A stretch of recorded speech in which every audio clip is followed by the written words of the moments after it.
কবরস্থানে যখন আমরা যাই, কোরআন তেলাওয়াত যেটা করি, দোয়া খায়ের করি, এটাকে আমরা বলি কবর জিয়ারত। কি বলি এটাকে? কবর জিয়ারত। এই মুসলমান, এটা সাধারণ ব্যক্তি যদি কবর হয় তাহলে কবর জিয়ারত বলা হয়। আর কোন বিশিষ্ট আল্লাহর ওলি, কোন আল্লাহ তাআলার খাস বান্দা অথবা নবী বা রাসূলের যদি কবর হয়, তাকে আমরা কি বলি? তাকে আমরা কি বলি? মাজার জিয়ারত বলি।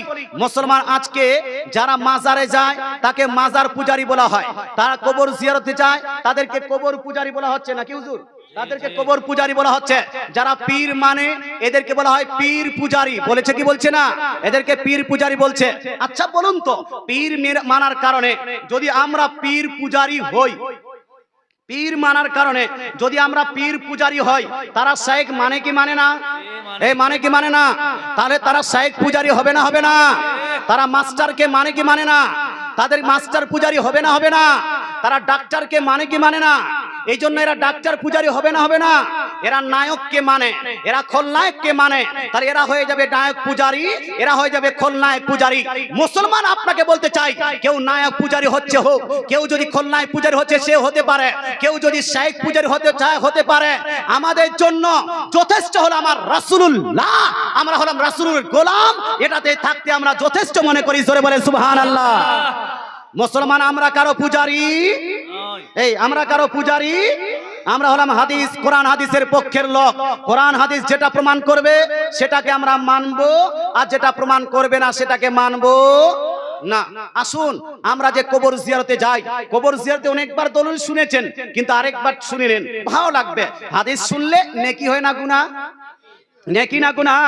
হাদিসটা শুনুন। এই হাদিসটি লিপিবদ্ধ আছে সহিহ মুসলিম শরীফ, যেটা দেওবন্দ থেকে ছাপানো হয়েছে। সহিহ মুসলিম শরীফ জিল নাম্বার 1 পেজ নাম্বার 313 এর মধ্যে সেম হাদিস কাহিনী লিপিবদ্ধ আছে। সুনানে নাসাই জিল নাম্বার 1 পেজ নাম্বার 221 এর মধ্যে সেম হাদিস কাহিনী লিপিবদ্ধ আছে। সুনান ইবনে মাজাহ জিল নাম্বার 1 পেজ নাম্বার 112 এর মধ্যে সেম হাদিস কাহিনী লিপিবদ্ধ আছে। সুনান আপনার তিরমিজি জিল নাম্বার 1 চ্যাপ্টার নেম বাবু মাজা ফি রুকসাতি ফি জিয়ারাতিল কুবরের মধ্যে সেম হাদিস কাহিনী লিপিবদ্ধ আছে। সিয়াই সিত্তার উল্লেখযোগ্য হাদিসের কিতাব সুনান আবু দাউদ জিল নাম্বার 2 চ্যাপ্টার নেম বাবুন ফি জিয়ারাতিল কুবরের মধ্যে সেম হাদিস কাহিনী লিপিবদ্ধ আছে।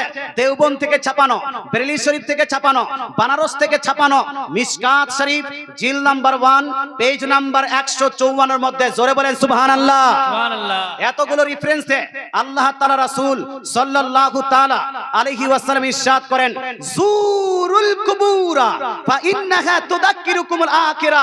আমার নবী, আপনার নবী বলছেন, ওহে আমার উম্মত উম্মতিরা, তোমরা কবর এবং মাজার জিয়ারত করো। জোরে বলেন সুবহানাল্লাহ। তোমরা কবর এবং মাজার জিয়ারত করো। কেন হুজুর আমরা কবরে যাব কেন, মাজারে যাব কেন?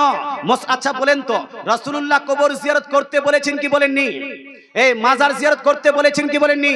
রাসূলুল্লাহ বলার পরে কোন মাস্টারের কাছে অনুমতি নেওয়ার দরকার আছে? কোন ডাক্তারের কাছে পারমিশন নেওয়ার দরকার আছে? কোন মৌলভী মুন্সি ইমাম সাহেবের কাছে অনুমতি নেওয়ার দরকার আছে? রাসূল একদিকে, গোটা দুনিয়ার মাস্টার ডাক্তার নায়ক খলনায়ক একদিকে, রাসূলুল্লাহ একদিকে, গোটা দুনিয়ার মৌলভী মুন্সি মুফতিরা একদিকে, একজন মুসলমান যাবে কোন দিকে? তো মুসলমানের স্লোগান হবে, দয়ার নবী যেই দিকে আমরা আছি সেই দিকে।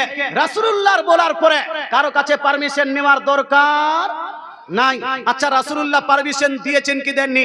এতগুলো হাদিস শুনালাম, একটা ফাও হিসেবে হাদিস শুনিয়ে দিই। এই হাদিসটি লিপিবদ্ধ আছে সিয়াই সিত্তার উল্লেখযোগ্য হাদিসের কিতাব সুনান ইবনে মাজাহ জিল নাম্বার 1 পেজ নাম্বার 112 এর মধ্যে আম্মা জান আয়েশা সিদ্দিকা রাদিয়াল্লাহু তাআলা আনহা বলছেন, রাখাসা রাসূলুল্লাহ সাল্লাল্লাহু তাআলা আলাইহি ওয়াসাল্লাম ফি জিয়ারাতিল কুবুর, অর্থাৎ দয়ার নবী মায়ের নবী উম্মতিকে কবর জিয়ারতের, মাজার জিয়ারতের অনুমতি এবং পারমিশন প্রদান করেছেন। জোরে বলেন সুবহানাল্লাহ। সুবহানাল্লাহ।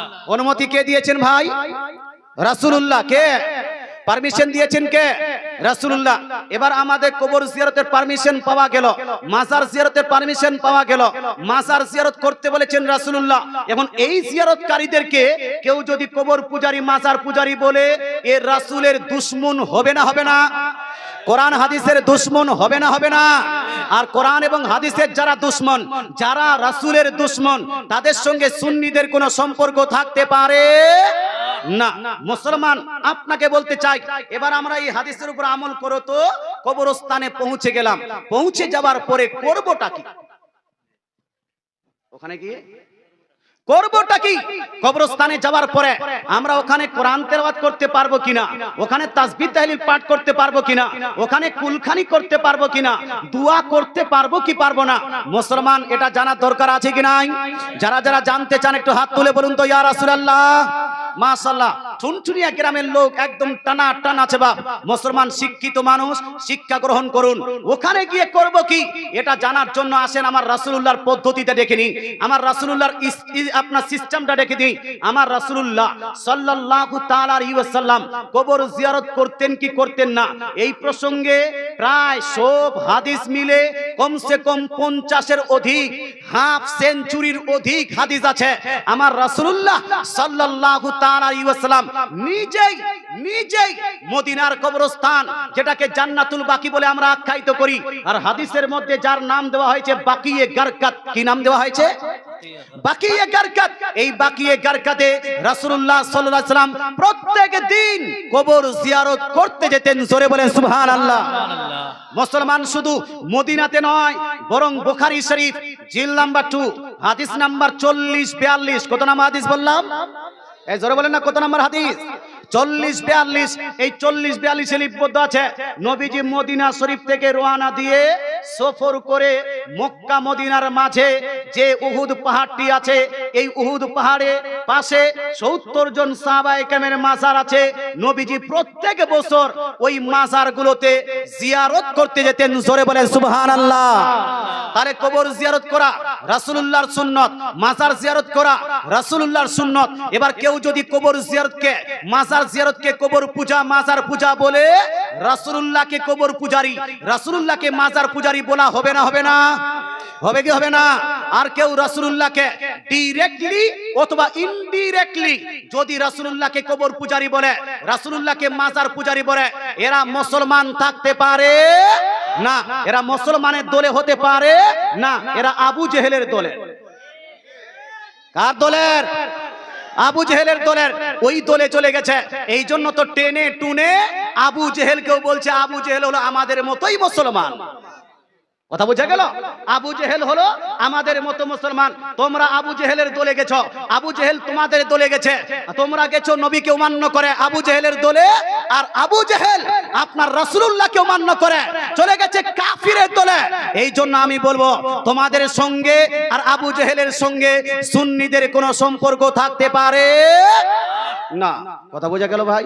খবরদার যদি কেউ বলে থাকেন এই কথাটা, তাদের পাল্লায় পড়ে কবর পূজারি, মাজার পূজারি আজকেই তওবা করে নেন যে আগামীতে আর কোনোদিন কবর জিয়ারতকারীদেরকে কবর পূজারি বলবো না, মাজার পূজারি বলবো না।